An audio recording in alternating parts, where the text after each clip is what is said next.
आपल्याला समजतं रजोगुण लक्षण काय आहे हे सांगतात. रजोगुण लक्षण म्हणजे काय? निव्वळ दुःख. आपल्याला जन्माला आल्यापासून शेवटपर्यंत नेमकं दुःख का होतंय, याचं मूळ कारण काय असेल तो रजोगुण. कुणी कळलेलं नाही ना आतापर्यंत कशामुळे दुःख होतं, काहीच माहित नाही. दुःख होत एवढं खरं, का होत माहित नाही. याचं मूळ कारण म्हणजे रजोगुण. रजोगुणाचे लक्षण काय? ज्याच्या अंगात रजोगुण असते ती व्यक्ती कशी असते मी तुम्हाला सांगणार आहे. समर्थांना तेच सांगायचं, ह्याच्यातून सुटका कशी करायची हे त्यांना त्यावेळी सांगायचं. बघा, मनुष्याचा जन्म म्हणजे हा जो देह आहे, हा जो बनलेला आहे, हा देह अष्टधा प्रकृतीपासून बनलेला आहे. अष्टधा प्रकृती म्हणजे काय? 5 तत्व आणि 3 गुण.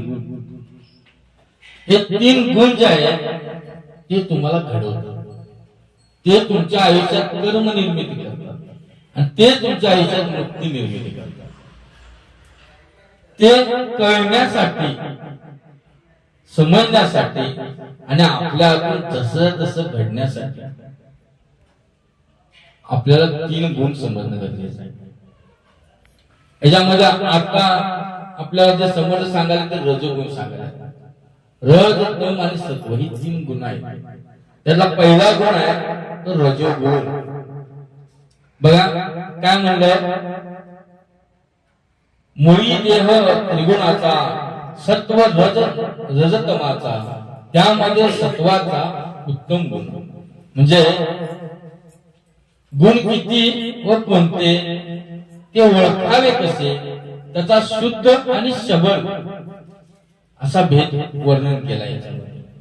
शुद्ध म्हणजे काय? पवित्र. आणि सबळ म्हणजे काय? अज्ञान. मुळात आपला देह सत्व, रज, तम या 3 गुणाचा बनला असून त्यापैकी सत्वगुण उत्तम आहे. काय म्हणायचं समजलं? ह्या 3 गुणापैकी सत्वगुण उत्तम आहे.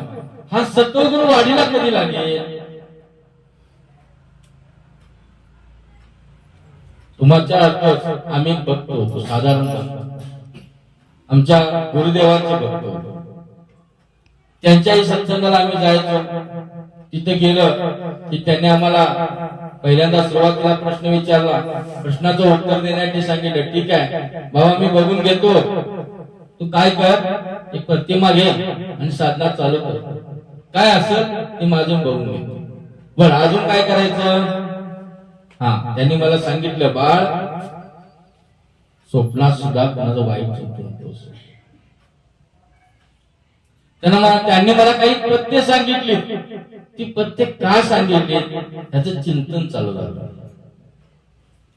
त्याने आम्हाला साधना दिली, का दिली त्याचं चिंतन चालू झालं.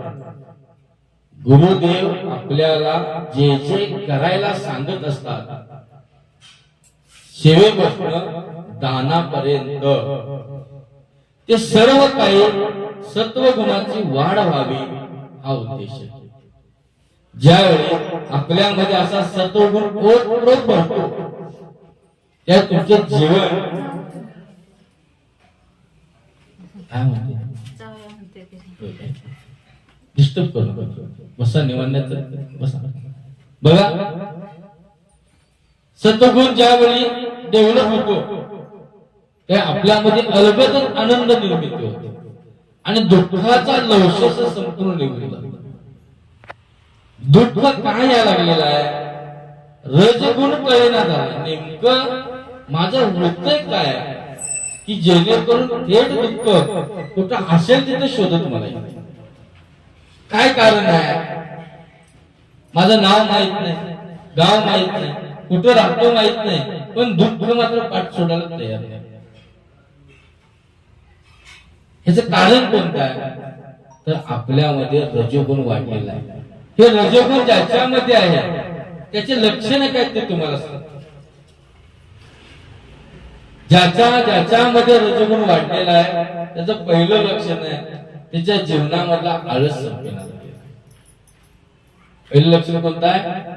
आळस आहे. इतका आळस आहे नको त्या गोष्टीमध्ये जिथून त्याचा काहीच फायदा होणार नाही, त्याला ज्ञान मिळणार नाही, त्याला त्याच्यातून काहीच शक्यच नाही त्या जीवनात, अशा कुठल्याही गोष्टीत सुद्धा त्याचा आळस असतो.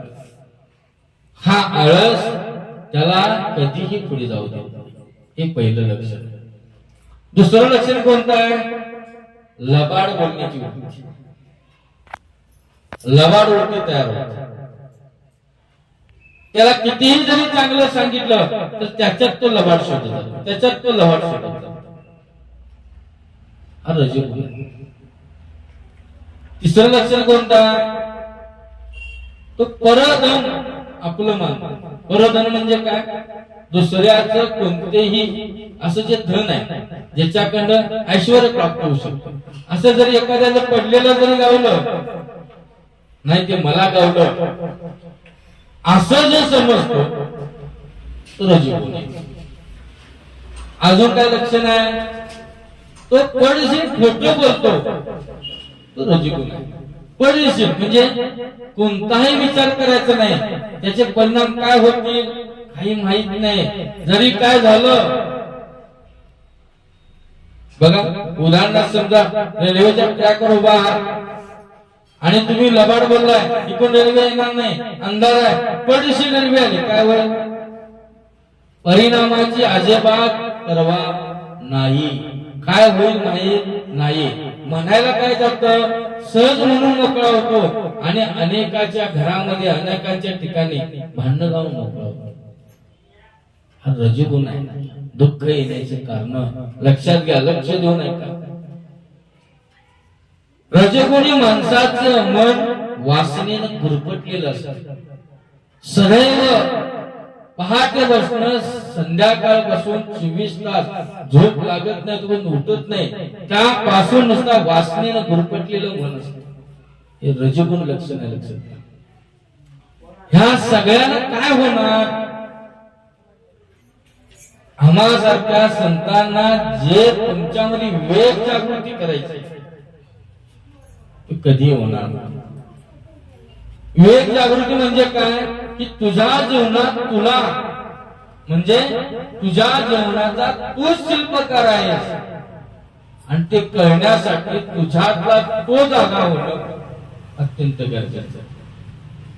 मग तो जागा होण्याची काय